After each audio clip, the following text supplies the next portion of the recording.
네, 예수님께서 부활하셨습니다. 이제 죽은 사람들이 살아나는 일은 사실 성경에서나 또 역사 가운데서도 가끔씩은, 아주 가끔이지만 가끔씩은 등장했던 일입니다. 예를 들면 구약 성경 열왕기하 4장에 보시면 선지자 엘리사가 죽은 아이를 위해서 기도해서 그 아이를 살려내는 그런 장면이 나옵니다. 또 엘리사가 이제 본인이 죽은 뒤에 무덤에 장사가 되었는데 한 1년쯤 지난 뒤에 그 무덤에 우연히 시체가 떨어지는 사고가 있었습니다. 그런데 그 시체가 엘리사의 뼈에 닿았더니 또 살아나는 일이 있었다고 합니다. 구약 성경뿐만 아니라 신약 성경에서도 죽은 사람이 살아나는 일은 아주 왕왕 있었습니다.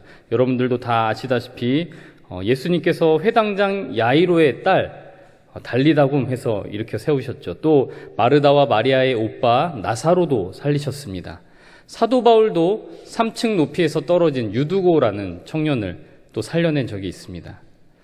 그런데 그 사람들이 다시 살아난 뒤에 지금까지 살아 있었더라면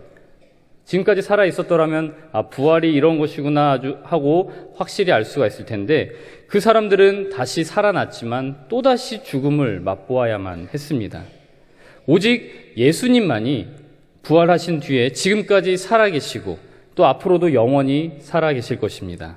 그리고 그 사실을 믿는 저와 여러분에게 부활과 생명이 되어주셔서 영생을 누리게 해주실 줄로 믿습니다.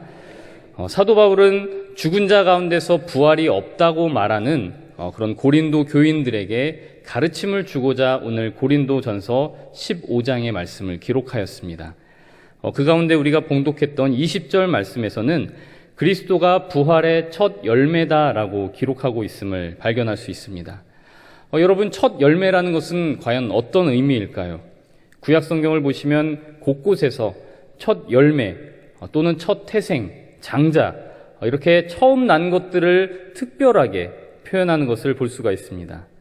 나무에 처음 열매가 맺힌 것이든, 가축이 낳은 새끼 중에 가장 처음 나온 새끼든, 아니면 사람이 처음 낳은 아이든 그 첫 소생은 거룩하게 구별되어서 하나님께 드려진다라는 의미가 있는 것입니다. 그리고 이제 그 이후에 따라오는 열매 또는 가축, 사람들은 바로 이 첫 열매가 대표를 하는 것을 우리가 알 수 있습니다. 그러므로 오늘 15장 20절 말씀과 같이 예수님께서 잠자는 자들의 첫 열매가 되셨다라는 것은 무슨 의미이겠습니까? 바로 예수님의 부활이 그를 믿는 자들에게도 임한다라는 것입니다.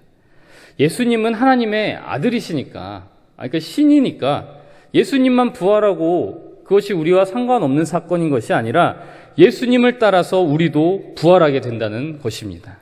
이 사실을 믿는 저와 여러분 되시길 간절히 바랍니다. 우리는 아직 죽어본 적이 없죠. 죽어본 적도 없기 때문에 부활해 본 적도 없습니다.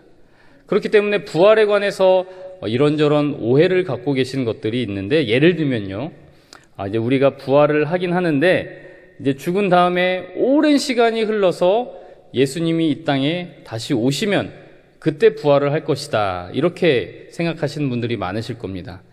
이제 다시 말해서 예수님이 다시 이 땅에 오실 그 시간까지 좀 거리가 멀다, 나와는 거리가 좀 시간적으로 거리가 먼 사건이 부활이다라고 생각하시는 경우가 있을 수 있다는 것입니다. 단지 몸의 부활만을 부활이라고 생각한다면 그 생각이 틀린 것은 아닙니다. 몸이 부활하려면 예수님이 다시 오셔야 되는 것이 맞기 때문에 몸의 부활만 부활이라고 생각하시는 분들은 부활이 일어나려면 예수님 오실 때까지 꽤 시간이 많이 걸릴 것이다, 이렇게 생각하시는 것도 무리는 아닐 것입니다. 하지만 여러분, 부활은 단지 몸의 부활만을 의미하는 것이 아닙니다. 22절 말씀을 보시면 아담 안에서 모든 사람이 죽은 것 같이 그리스도 안에서 모든 사람이 삶을 얻으리라 라고 되어 있습니다. 아시다시피 아담의 그 범죄 이후에 하나님과의 연결고리를 잃어버린 인간은 이 땅의 것들만 추구하게 되었습니다. 결국은 죽음, 사망을 향해서 달려갈 수밖에 없는 그런 존재가 되었던 것이죠. 그러나 그리스도께서 잠자는 자들의 첫 열매가 되심으로써 이제 우리는 하늘의 것을 추구할 수 있는 존재가 된 것입니다. 새로운 삶을 향해서 달려가는 존재가 된 것입니다. 지금 내 현재의 상황과 형편이 어떠하든지 간에 하나님을 바라볼 수 있다라는 그 사실 자체가 바로 우리가 지금 부활에 참여하고 있다는 증거입니다. 도저히 사람의 상식으로는 믿을 수 없는 이 부활이라는 사건을 아무런 의심 없이 믿고 또 부활하신 예수님을 우리의 마음을 다해서 찬양할 수 있는 것이 바로 우리에게 부활이 함께하고 있다는 증거입니다.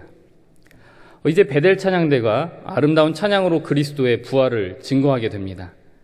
부활의 찬양을 부르는 자나 듣는 자나 모두가 바로 지금 부활에 참여하는 것인 줄로 믿습니다. 사망 권세를 이기신 예수 그리스도, 또 부활의 첫 열매 되셔서 우리 모두에게 영생을 허락하신 예수 그리스도의 그 이름을 마음껏 찬양하는 이 귀한 시간 되시기를 간절히 소망합니다. 기도하겠습니다.